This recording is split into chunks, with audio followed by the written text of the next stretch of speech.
திமுக வேண்டாம், அதிமுக வேண்டாம், வேற யாருக்கு போடலாம்? புதுசா ஒருத்தர் வந்திருக்காரு, அவருக்கு போடலாமா? நான் பேசிட்டு இருக்கிறேன். டிவிகே அப்படி ஒருத்தன் போறேன், டிவிகேன்னு ஒருத்தன் அப்படி போறேன். அவன் தலைவன் மாதிரி தான். ஓடுறதுல அவளை மிஞ்ச முடியாது. பரதேசி நின்றா, பரதேசி நின்றா. கூட்டத்தில் கோவிந்தா போறது டிவிக்கு.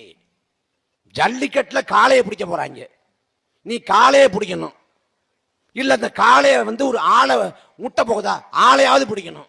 அங்க போய் இவர் தான் புதுசா கட்சி வச்சிருக்காரு. தமிழ்நாட்டில் ஒரே கட்சி கொடியை காட்டுறாரு.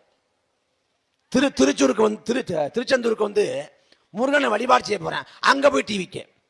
தியேட்டருக்கு போனா அங்க போய் டிவிக்கு. எங்க போனாலும் டிவிக்கு டிவிக்கு டிவி. நியூசன்ஸ்.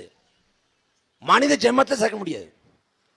நீங்க அரசியல்ல மாறுபட்ட கருத்துக்கலாம், முரண்பட்ட பாதைக்கலாம், அதெல்லாம் அப்புறம். ஒரு கட்சி தலைவனை பார்க்கறதுக்கு கட்சிக்காரன் டிரான்ஸ்பார்மர்ல ஏறாங்க. உனக்கு அரசியல் புரிதல் இருக்க தேவையில்லை. டிரான்ஸ்பார்மர் மேல ஏன்னா உயிர் பண்ண கூட வாழ தெரியாது. இவன் நாளைக்கு உள்ளாட்சியிலையும் சட்டமன்றத்தையும் பார்லிமெண்ட்லையும் வந்தா என்ன ஆகும்? எவனும் நிஜ உலகத்தை வாழ்றதில்ல, கற்பனை உலகத்தை வாழ்ந்துட்டு இருக்கான் எல்லாரும். ஆனா விஜய் ஒரு மாசமா மௌன விரதம்.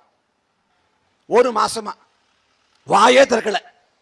பாஜக தமிழ்நாட்டை பிடிப்பதற்காக சூழ்ச்சி செய்து கொண்டிருக்கிறது அப்படின்னு எல்லா தரப்புலையும் கண்டனம். ஆனா அவர் வாயில பான்னே வர மாட்டேங்குது. ஏன் அவ்வளவு பயம்? எப்படி அவ்வளவு பயம்? என்னங்க உங்க தலைவர் எதுக்குமே வாய் திறக்க மாட்டேங்கிறாரு அப்படின்னு கேட்டா சொல்றான், எங்க தலைவர் வார்த்தைக்கும் வாழ்க்கைக்கும் இடைவெளி இல்லாம வாழ்ந்துட்டு இருக்கிறாரு. அப்படின்னு வார்த்தைக்கும் வாழ்க்கைக்கும் எங்க தலைவர் ஒரு அரிய தத்துவத்தை சொல்லியிருக்காரு. அந்த தத்துவத்தின் படி நடக்கிறாரு. என்ன தத்துவம்? உசுப்பேத்தோட உம்முன்னும் கடுப்பேத்தோட கம்முன்னு இருந்தா வாழ்க்கை ஜம்முன்னு இருக்கும். அவ எப்படி இருக்காப்புல?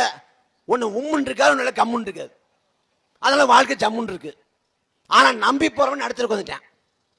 கரூர்ல பார்க்க போனவன் 41 பேர் செத்து போனவன் பிணத்தை பார்த்து ஒரு மாலை போட துப்பு இல்ல. ஓடிகாலி பைய மாதிரி முதலா ஓடி போயிட்டாரு. இவர் தமிழ்நாட்டால போறாரு. எல்லாம் பேசுவாங்க. ஒரு பிரச்சனை வந்தா ஆளு அட்ரஸ் எல்லாம் ஓடிடுவேன். கரூர்ல 41 பேர் செத்து போனப்ப உன் தலைவன் ஓடி போனான். தாவேக்கு அந்த டிவிக்கு சொல்றான்ல பரதேசி. எங்கடா போனீங்க? 41 பேர் செத்து விழுந்து பிணவரை போன போது எங்கே போனாய்? மாலை போட, அந்த உடம்புக்கு மாலை போட ஒருத்தன் வந்தானா? அலைபேசி அணைச்சு வச்சுட்டு அத்தனை பேர் ஊரை ஓடிட்டான். ஒரு பிரச்சனை வர்றப்ப எது கொண்டு களத்தை நிக்கணும்டா, அவன் தாண்டா தலைவன். ஊருக்கு ஒரு பிளக்ஸ் வச்சுக்கிட்டு ஒரு தலைவன், இது ஒரு கட்சி. வெக்கமா இல்ல? நீ